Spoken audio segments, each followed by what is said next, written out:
sure about all of that. Finally! He's been the temporary number one, but today he'll officially inherit that sacred spot! After all this time, Lane Hero Endeavor! Hello everybody, MegaZard here, back at it again to give y'all another very exciting video. And for today, oh shoot, believe it or not, Funimation have actually dropped episode 87 and 88 of My Hero Academia dub for us to watch. And I was like, oh shoot, how am I gonna review this? Am I gonna just review episode 87 by itself and then episode 88? And then I was like, you know what, let's just make this last one special. Let's just do a double feature of me reviewing episode 87 and 88 back to back in one whole video like this though. So first I'll be reviewing episode 87 called the Japanese Hero Billboard chart, and I'll follow that up quickly with episode 88 being his start. So overall, man, as a whole, these episodes, oh gosh, you know what, I was wondering, I was like, wait a minute, how in the world are they going to do sort of kind of like a mini arc with just 2 remaining episodes left for the season 4, and I was really questioning how in the world were they going to be able to handle it though. But to my shock and to my surprise, man, they handle it phenomenally well. And I was like, dang, there's a lot to go over, and a lot is just an understatement, but there's a lot to really go over within these 2 episodes though. But without any further ado, let's go ahead and dive into the first part of my double feature for My Hero Academia episode 87. So let's go ahead and roll that intro one last time.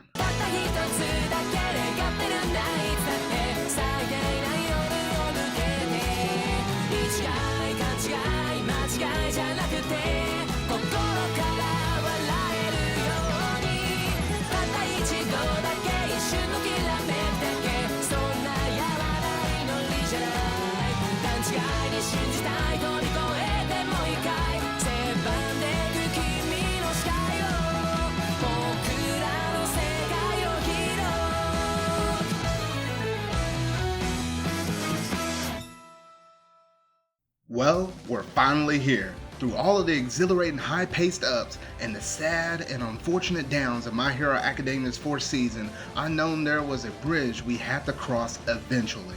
Thanks to the subtle clues given in the opening along with the events that happened throughout the season, it has been slowly alluding to it. But for better or worse, it's arrived. It's time to talk about a certain father, Mr. Ozawa.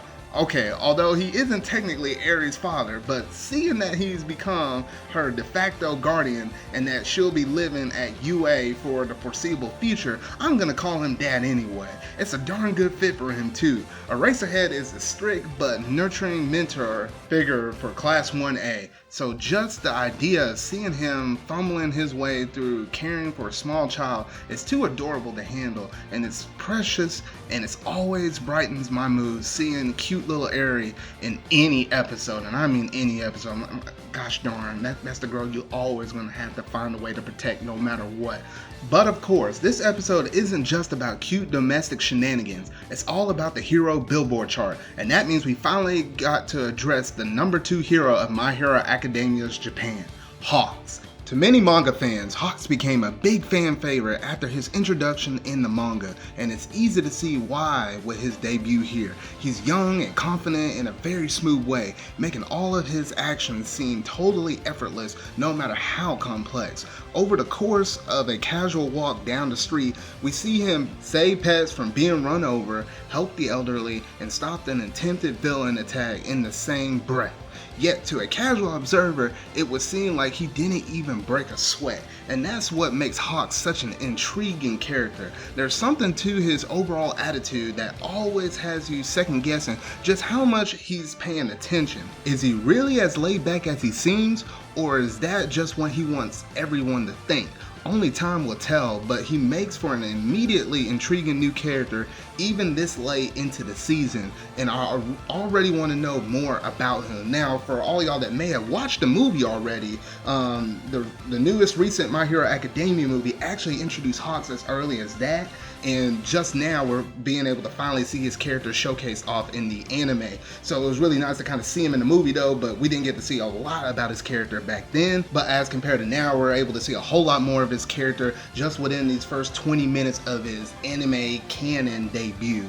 So though for engaging as our new number 2 hero is, we do have bigger fish to fry. With All Might's retirement, there's been a huge shakeup in the cultural landscape, and as weird as it seems to have a Billboard Hot 100 for superheroes, it's nonetheless important to see who's at the top, and the new status quo is sure to be controversial. So it's finally time to talk about this blazing 1,000-degree inferno known as Endeavor. From the moment we learn his name, Todoroki's father has functioned as an embodiment of the darker side of My Hero Academia's hero society. Sure, most pro heroes seem like pretty stand-up individuals, and even the more self-serving will still hold their ground in a pinch, like Mount Lady helping the students escape in season 3, but so long as superheroism carries the badge of celebrity, there will always be some people who go into the profession for their own gratification. While Endeavor doesn't seem the type to want product endorsements or merchandise with his face on it, like Bakugo, he was obsessed with providing his own superiority no matter the cost. However, unlike Bakugo, he didn't get a 3-season-long character arc to humble himself and encourage him to better himself. Instead, Endeavor committed some light eugenics, then abused his wife and son to leave both of them with literal and metamorphical scars that have taken years to even begin healing. So it's intensely uncomfortable whenever he's on screen and other characters praise him or prop him up as he officially becomes Japan's #1 pro hero, which isn't necessarily a criticism of the writing. Very few characters know about Endeavor's history of as an abuser, and considering how many real-world people of power and status were outed as monsters in their personal lives, it's certainly fertile ground to explore. My Hero Academia has broached thorny topics before, and Bakugo's story has shown Horikoshi is capable of making believable redemption arcs for awful people without disrespecting those they hurt to facilitate it. But at the same time, anime in general has a long, tiresome history of granting abusive parents clemency through even a single act of selflessness, so it's hard not to feel weary at the prospect of trying to redeem Endeavor.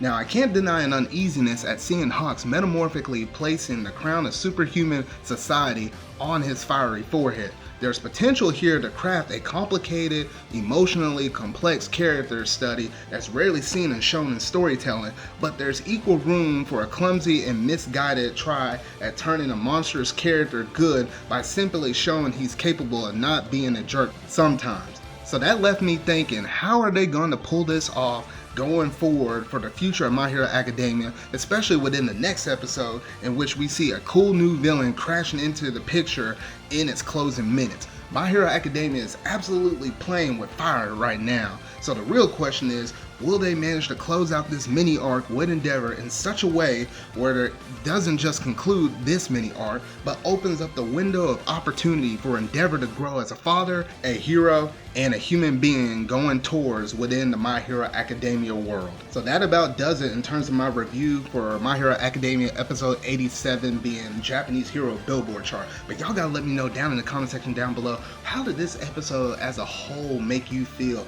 Are you, sort of kind of accepting of Endeavor as his character in the terms of the writing and the direction, how they're trying to change his character from being that abusive father to now trying to be the new hero of peace with, him basically trying to replace All Might, but he has a whole different kind of backstory kind of going for him that's essentially acting like a ceiling for him, and he's going to have to find a way to kind of pop through that ceiling, which we actually get to see in the next episode, and for him to try to overcome that internal conflict that he has within himself and trying to right the wrong that he has done in the past and trying to be more like All Might, but he's going to take baby steps to kind of reach that goal in the end. And we're not going to see this accomplished overnight. No, it's going to take quite a bit of time, but this is definitely his first, trying to get his first foot in through the door though. But let me know what you think about Endeavor and this whole entire episode as a whole down in the comment section down below. So that about concludes my review over episode 87. So make sure to get comfortable, grab a snack, and get ready for the second half of this exciting doubleheader as I get ready to dive into the second part of my review over the final episode of My Hero Academia Season 4. Which of you is strongest? Go Hawks! Evacuate them! All over it. What about you? It looks like they weren't rumors. This is turning out to be my lucky day. So Flash Fire Fist, Jet Burst! Come on. I'll show you who's strongest here.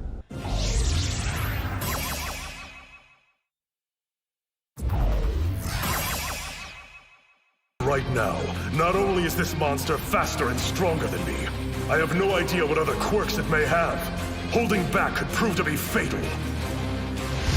Overheating has always been a problem. It's what drove me with each of you. The reason for my actions.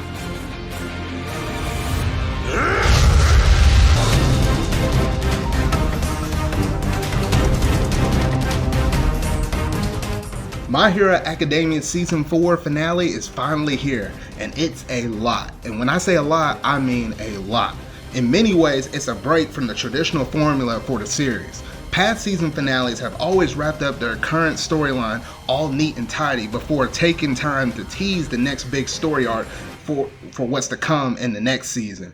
There is some of the latter here, with a foreboding after credits scene hinting at what's to come in the newly announced season 5, but episode 88 is anything but neat and tidy.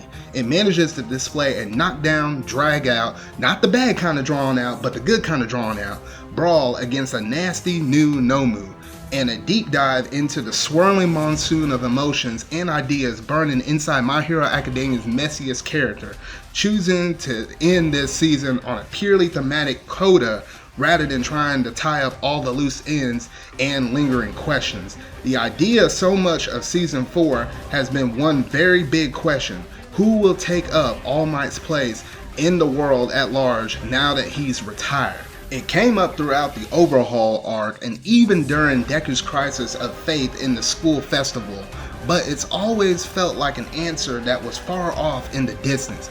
Deku, Bakugo, and all the other aspiring classmates are just starting their journeys as heroes, and the idea of any, or at all, of them becoming the new leaders of superhero society is a far off hypothetical.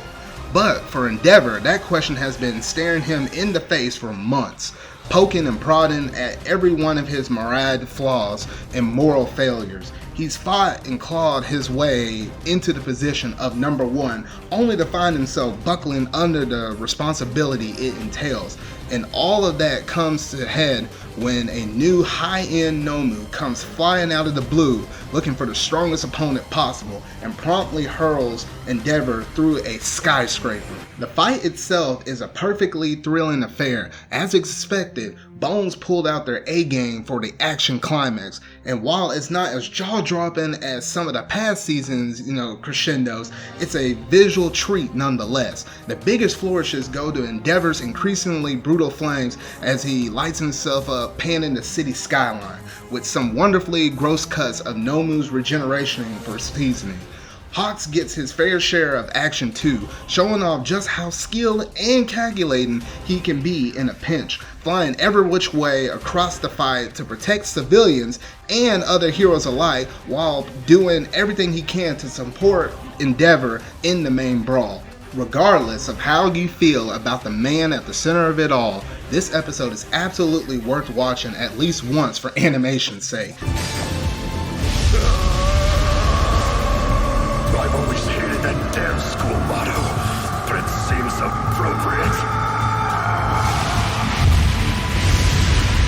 I'll go plus ultra! Prominence!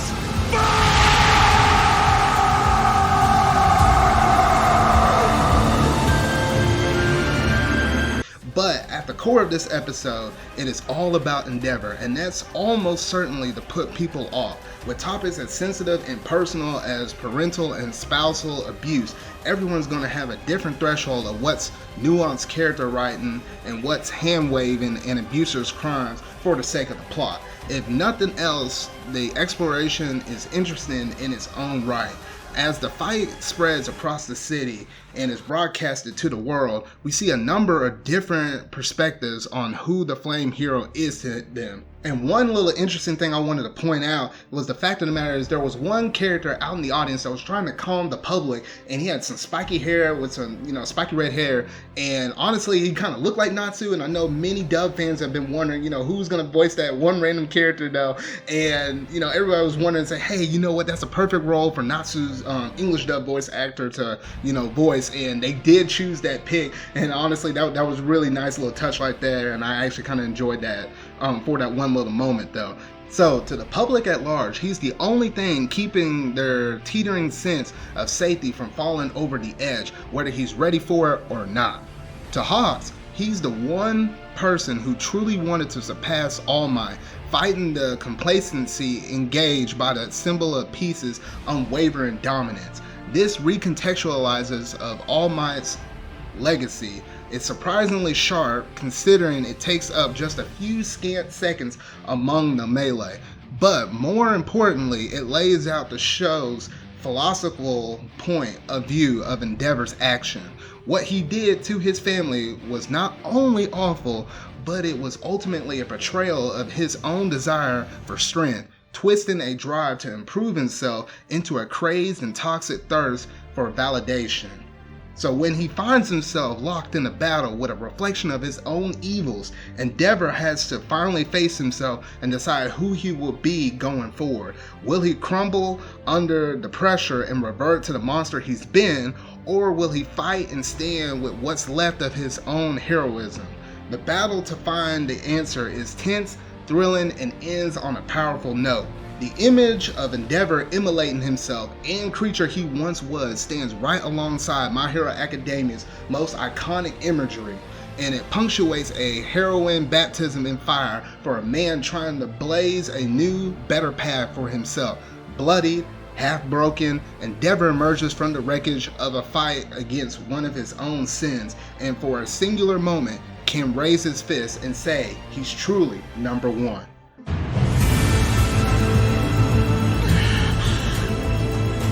Endeavor is still standing!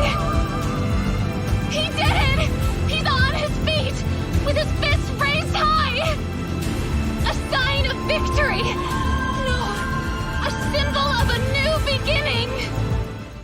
It's an astonishing moment delivered with maximum impact thanks to a fantastically timed score, but it also leaves a lot of lingering issues. Endeavor deciding to be a better person is ultimately a good thing, but we're only barely seeing into the hearts and thoughts of his victims. Shoto and Rei both seem to feel he's not beyond redemption, but will his newly turned leaf mean he'll work to make up for all of that he put them through? I mean, shoot, can someone make up for that kind of pain and destruction Endeavor has caused?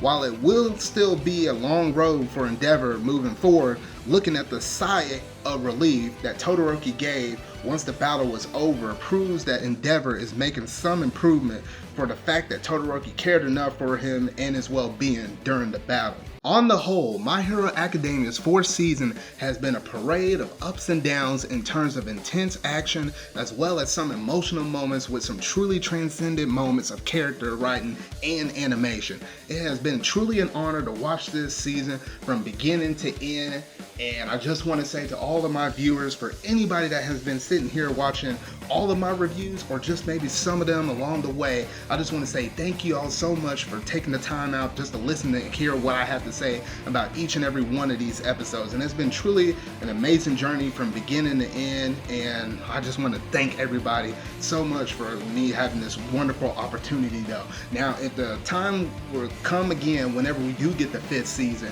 if they, if my schedule actually allows for it by then, I would be more than welcome to think about, let's go ahead and review the fifth season again, just like how I reviewed this fourth season though. So yeah, it is off in the future. We don't know an exact, release date for it though, but we do know it's coming. I also want to say thank you to everybody that has been, been patiently waiting for these reviews. Unfortunately, due to the virus that's going around, it sort of kind of pushed it back though. And I also want to say thanks again for Sylveon, who managed to go through and edit all of My Hero Academia reviews, everything from the beginning of the season all the way up to the school festival arc. And I just want to thank him once again. I'll leave a link down to his Twitter down in the description box below, so you can check that guy out though. So honestly, as a whole, I just wanted to say once again, thank you so much for being able to tune in to my reviews and being able to listen to me talk though. But yeah, that about does it in terms of my review though. But let me know down in the comment section down below if you really like this review. Go ahead and hit that like button, go ahead and hit that subscribe button and that bell to stay up to date on anything else anime that I seem to be wanting to review for any kind of future anime for any other future seasons that is about to come up though. So with that said, it is time to sign out for one last time, y'all. So remember, y'all, until whatever video I make next, go beyond. Plus Ultra! あの日守ると決めた約束はこの